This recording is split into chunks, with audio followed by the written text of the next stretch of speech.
So, back for another VGC guide, and this time we are looking at Mimikyu, the original Fluttermate. Because I saw loads of people on Twitter saying, oh, we finally have a Ghost Fairy type. Poor Mimikyu. It was forgotten about. But it is still entirely viable.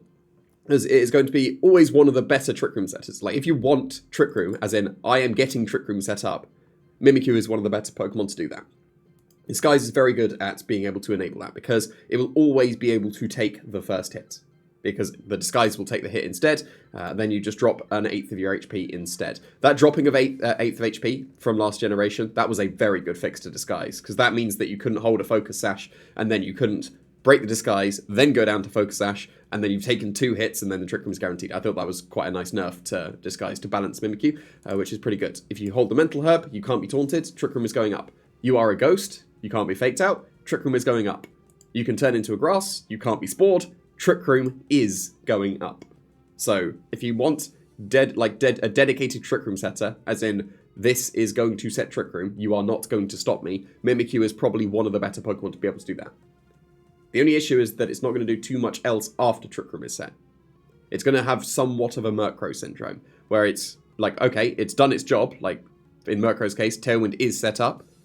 In this case, Trick Room is set up. Now, are you going to be passive, or are you actually going to do things? Play Rough is not going to be doing too bad damage. Like, it's reasonable. With this, like, max attack investment, I don't think there's too much need for any bulk on the Mimikyu, because then you would just turn into incredibly too passive. In the previous generation, Mimikyu was run full bulk, because you would have Shadow Sneak over Play Rough, and then, like, that was a attacking move, but the point was to Shadow Sneak your own Calyrex Ice Rider. We don't need that anymore. So, you can actually do somewhat okay damage with Mimikyu's Play Rough, so you want max attack investment, so that it's not passive. Burning Things would be good. That wouldn't be passive. That would be able to cripple the physical attackers and slow chip away as well. Taunt would be nice at stopping any of the shenanigans, like Amoonguss going for spores into your partners as well. I mean, Taunt would mean that you don't need to use up a Terra type to stop a spore into the Mimikyu.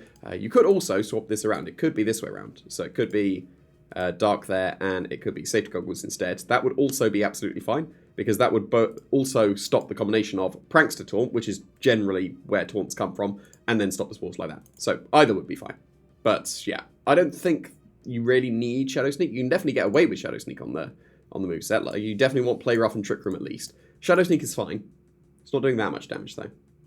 So I would prefer committing Mimikyu to be the support Pokemon, while still being able to do okay damage with the Play Rough. If you've got a weakness policy that is activated by Shadow Sneak, absolutely put Shadow Sneak onto the Mimikyu, but I don't think it's as necessary this generation, because you're not just being incredibly passive and I'll activate a weakness policy and that's it. You can do okay damage with Play Rough, so I would recommend that. Also, there's quite a few dragons. You like Play Roughing dragons, so I would recommend that. You can also very much go with a fast defensive Mimikyu.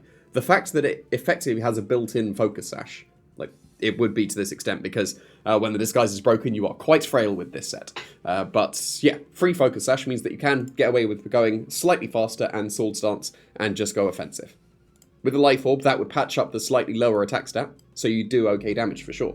So this would be pretty reasonable. This one I would recommend Shadow Sneak, because with the Life Orb, with a +2, you actually do some pretty reasonable damage, and you probably do need Phantom Force as the Ghost coverage as well. Just having Play Rough and Shadow Sneak with Sword Stance, probably not enough. Because if you encounter some steals, then Shadow Sneak is not going to do that much damage. Phantom Force will, and Phantom Force has the added bonus of being effectively a feint. So if you have Pokemon that underspeed Mimikyu, you can go for Phantom Force, dodge the attack, and then next turn you effectively feint the opponent so that that slot is definitely being attacked. So this would be reasonable as well. You could also run Life Orb with the Trick Room set, and then you could have it over probably Sword Stance in this case. If you are just going pure offensive, this would be okay. But if you're dedicating Mimikyu to be a Trick Room setter, you probably have a Trick Room sweeper that would benefit from the Life Orb more. This is still fine, and if you end up with a Trick Room team that doesn't have a Life Orb, it would be perfectly fine to put the Life Orb on the Mimikyu. That would be fine as well. But generally, you want Mimikyu to be dedicated Trick Room, so most likely something else needs a Life Orb. But there are a couple of ways that you can run the Mimikyu. Like, it will definitely do its job well, where you will get Trick Room. Just be careful that it isn't going to be too passive. The Life Orb would solve that. And Will-O-Wisp is actually pretty good as well. Don't think you need Shadow Sneak if you're not going Life Orb. But this is one of the better Trick Room setters in the format.